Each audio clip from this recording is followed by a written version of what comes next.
President Obama wants to also increase natural gas production while moving away from coal. By some, this is being dubbed a war on coal. Would you say that it's a war, and is that a fair assessment? Well, I think the thing we have to look at in politics, we often look at 2 years or 4 years. The next election is long-term thinking.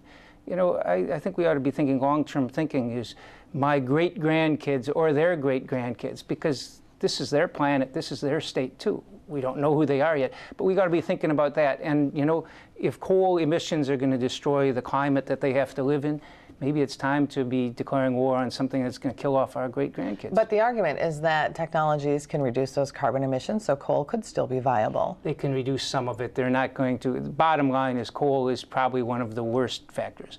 Oil, even natural gas is not a step forward.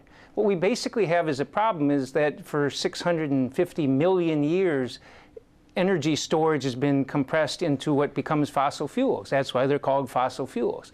And that's stored energy from the sun and plant life and animal life that decays and eventually works down to this over millennia and over eons. And we're trying to, as human race is in 300-400 years of time, trying to burn up hundreds of millions of years worth of energy storage, and that's just superheating up the climate. So we have to change that.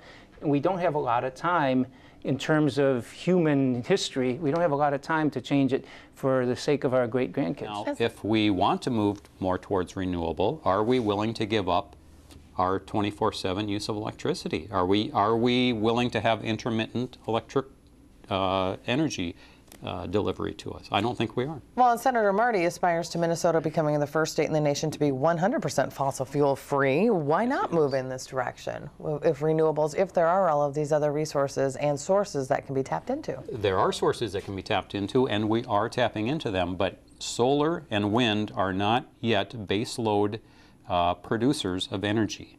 They're very intermittent. They are being used. Xcel's using wind very well.